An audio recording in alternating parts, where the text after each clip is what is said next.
build, or until you become a great being. It does not really matter what the conspiracies are, or how culture has shifted again. What has gone and what has come bears little consequence in who you are. What matters is that you build yourself. We are all beautiful, each a descendant of countless generations of great hunters and warriors. But humanity, although still an infant, has done a lot of growing up. The words, "Know thyself," decorated the temple of Apollo 3,500 years ago. Standing up for love of wisdom has been around for thousands of years. Socrates is just the first that we remember. There were many other great beings before him. Philosophy is the mother of sciences, so before you learn anything of value, you must become a lover of wisdom. That's what philosophy means. Philosophia, love of wisdom. The great ideas of honor, truth, and authenticity, of dignity, courage, and greatness are never optional, and they cannot be taught directly. You can't explain any of these values by merely quoting them from a dictionary. You have to live them.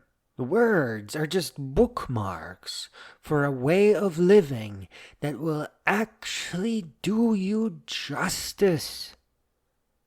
You have to be honest, authentic, dignified, courageous, wise, and eventually great. That's what life is for. It's how you crown your life. The great ideals and virtues and great pursuits enhance who you are. They grant you depth and even meaning. None of this calls for any kind of sacrifice, never at all.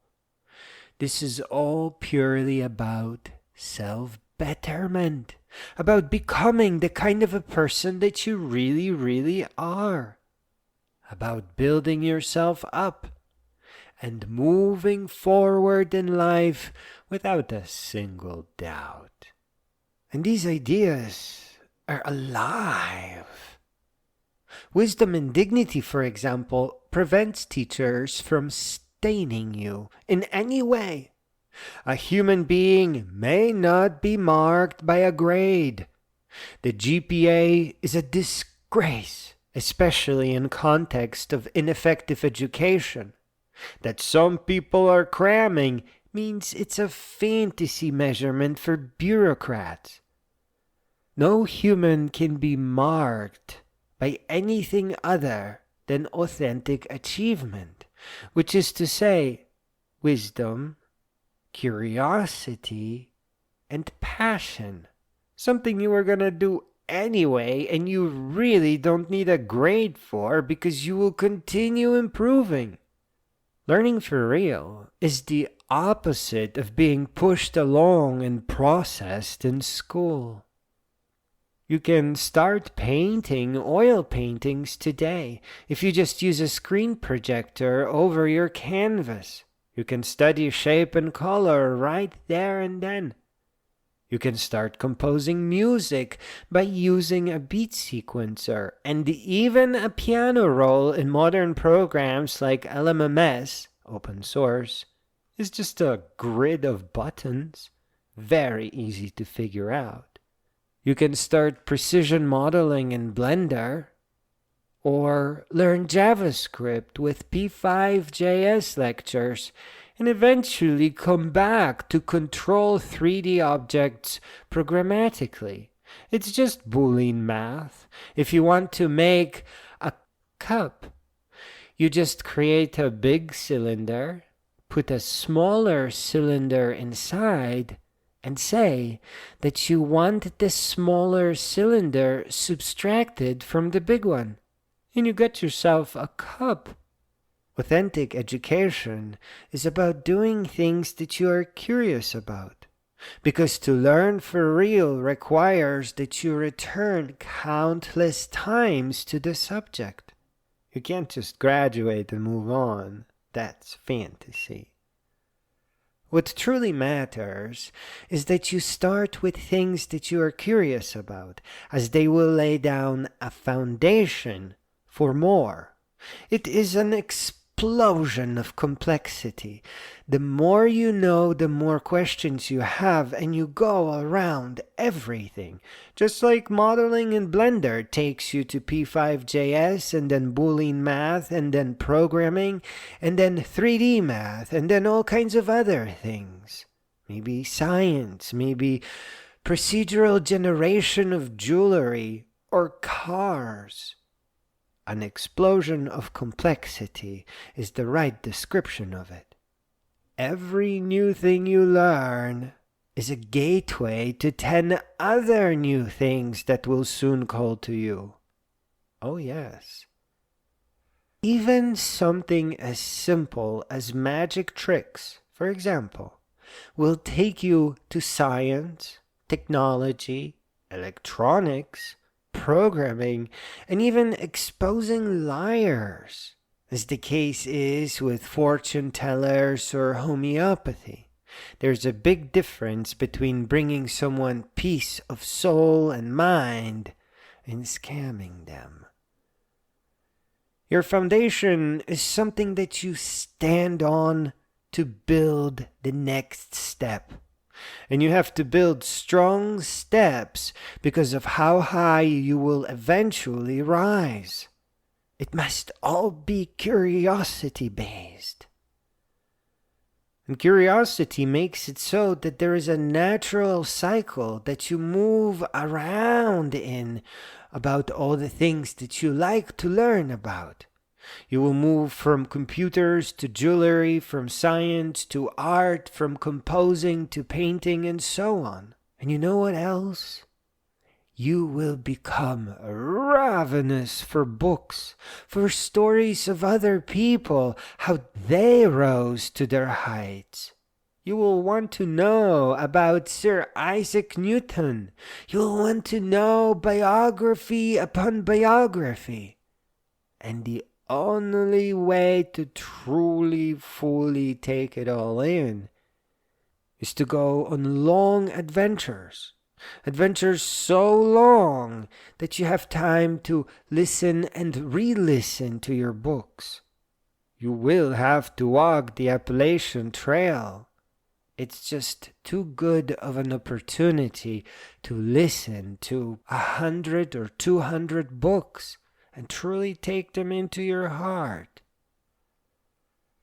Cramming before a test, which is to say pretending to learn things that you aren't even passionate about, is something that you are actually coerced into. You are actually tricked into doing that. You are put in an environment where the only way out is to either have support at home and private tutors maybe even, or memorize, cram, and pretend to know. Those tests are designed for memorization. Today, school is not yet about you. It is about the adults getting paid. It's about money exchanging hands. That is not something that you are allowed to tolerate. You must learn for real. Education is the single most important thing there is. You must not allow fake education to interrupt your personal quest to satisfy your authentic curiosities. Curiosity is the only way to learn. Don't take my word for it. You can test politicians, teachers, and even your parents by giving them the same tests that you are taking or that they took before. And they will fail all of them. They only truly learned what they are still passionate about, what they are still doing. The rest was just make-believe. I repeat, can your politicians pass the GED? And if so, can they pass a real test that asks those questions for real in a way that begs for comprehension and not mere cramming before a test? Right? It's not enough to just memorize. You need to test the politicians for real. You are not allowed to trick yourself. All your steps must be authentic and powerful. And you are certainly not allowed to let others trick you. Not your parents, not your teachers, not your principals, not your politicians.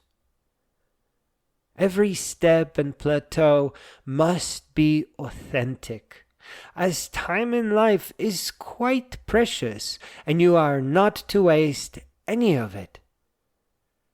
You must face a bad GPA. You must face bad grades. Because those systems are designed to push you into trickery, into pretending to learn, into just getting through high school to the next thing. And that is just not very authentic. Ultimately, knowledge belongs to you. It is owed to you. So you should not pretend under any kind of threat. You must be courageous. You are meant to live a life of dignity, of authenticity, and above all, of greatness. That is what growing up means. Growing all the way up until you become a great being.